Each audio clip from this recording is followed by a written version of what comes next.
हे गुरुवर, हम सभी विद्वान आपकी शरण में आते हैं और कुछ न कुछ प्रेरणा लेकर जाते हैं।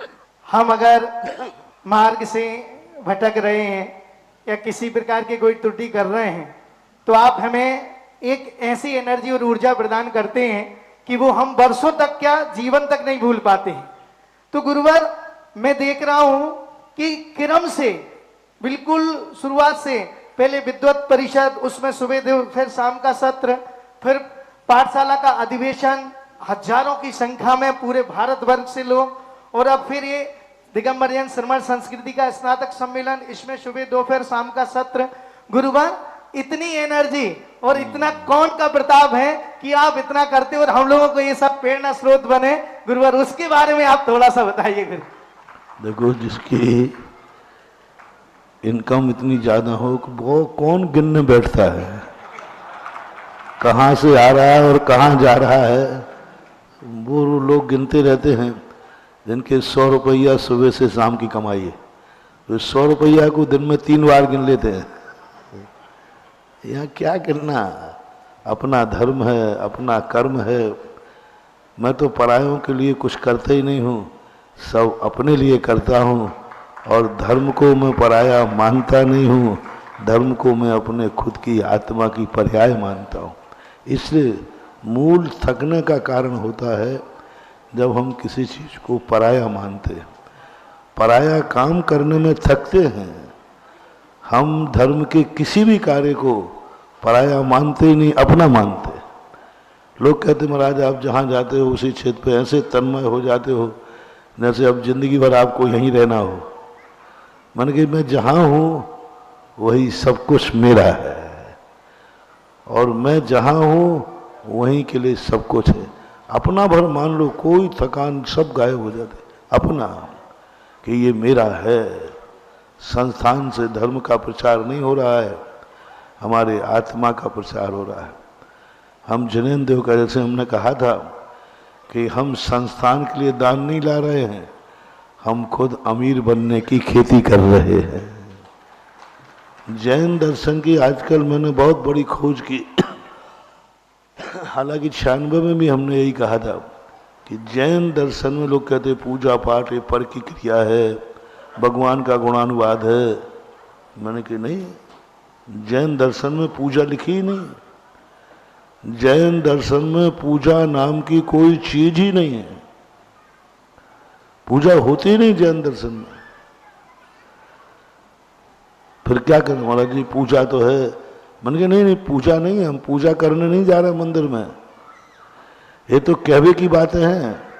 जैसे वो बाई होती ना, चावल बीनती है तो कहती क्या कर रही बाई, तो चावल बीन रही हूँ। वो बीन क्या रही है? ऐसा ही ये झूठा है कि मैं पूजा करने जा रहा हूँ। बिल्कुल झूठा, सफेद झूठा। पूजा करने मंदिर जा ही नहीं रहा हूँ, मैं तो पूज्य बनने जा रहा हूँ। क्या बनने जा रहा है? पूज्य बनने जा रहे हैं। अब ये भी क्या पर की क्रिया है? पूजा पर की क्रिया है। लेकिन पूज्य बनना स्वयं की क्रिया है। हम कहाँ भगवान को नमस्कार कर रहे हैं? बंदे उन गुणों को उठाने जा रहे हैं। हम भगवान को नमस्कार काहे को करेंगे? अपन नहीं कहते। जैनी आदमी कभी किसी को नमस्कार करते ही नहीं है, तो फिर नमस्ते करते रहे नहीं। वो वहां गुण रखे थे उनके चरणों में, तो वे उठाने जा रहे हैं। बंदे तदगुण, पूरी क्रियाएं देख लीजिए, पर की क्रिया है ही नहीं। तो महाराज को दान दे रहे हो? नहीं दे रहे। हम तो पुण्य कमा रहे, जीवन धन्य कर रहे। हर क्रिया, एक भी क्रिया ऐसी नहीं है जो पर की होती हो। हम भगवान की जयकार बोल रहे हैं, कहाँ बोल रहे हैं? हम भगवान के गुणों की प्रशंसा कर रहे हैं, कहाँ कर रहे हैं? उच्च गोत्र का बंद कर रहे हैं, अपने को ऊंचा उठा रहे हैं।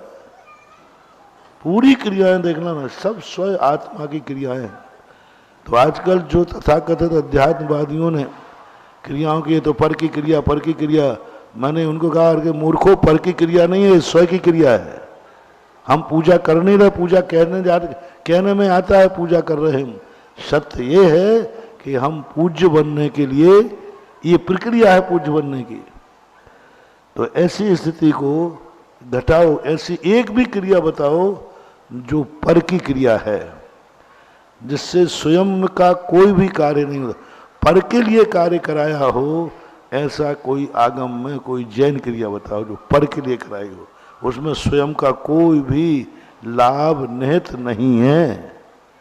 अपन भगवान का अभिषेक कर रहे हैं, कहाँ कर रहे हैं? त्वाम श्री कलमस गणोन्मथ, कहाँ कर रहे भगवान का अभिषेक? लग रहा भाई ये भगवान का हरा रहा है, ये भी कोई धर्म है क्या? नहीं नहीं, मैं भगवान का अभिषेक क्यों करूंगा? मैं तो अपने कर्मों को धो रहा हूं। हाँ, ये विधि है कि भगवान का अभिषेक करने से मेरे कर्म धुल जाते हैं, इसलिए मैं अभिषेक कर रहा हूं। अब कर्म तो मुझे धोने ही है। बोलो, कर्म धोना स्वयं की क्रिया है कि पर की? स्वयं की। अब विधि उसकी ये है तो उस विधि को अपना रहा हूं। ऐसा तो मैं इसलिए नहीं थकता हूं कि मुझे हर चीज में हमारी स्वयं की क्रिया दिखती है, इसलिए थकता नहीं। और पर का परिणाम जाग जाए कि नहीं ये तो पराया काम है तो थक जाऊंगा। ऐसे ही आप लोग भी इसको प्रैक्टिकल करना, हर धर्म की क्रिया को स्वयं लाभ निहित करना। ये मन बहुत बेईमान है। ये कहता है तुम्हें क्या लाभ है, अभिषेक करने से तुम्हें क्या लाभ है? मन कहेगा तो कहना देख तेरा गंदगी धुल जाए, फ्रेश हो जाएगा, चल अभिषेक करने। तो अपने को स्वयं को, उपादान को स्थापित कर दो। हर निमित्त क्रिया में आनंद ही आनंद है।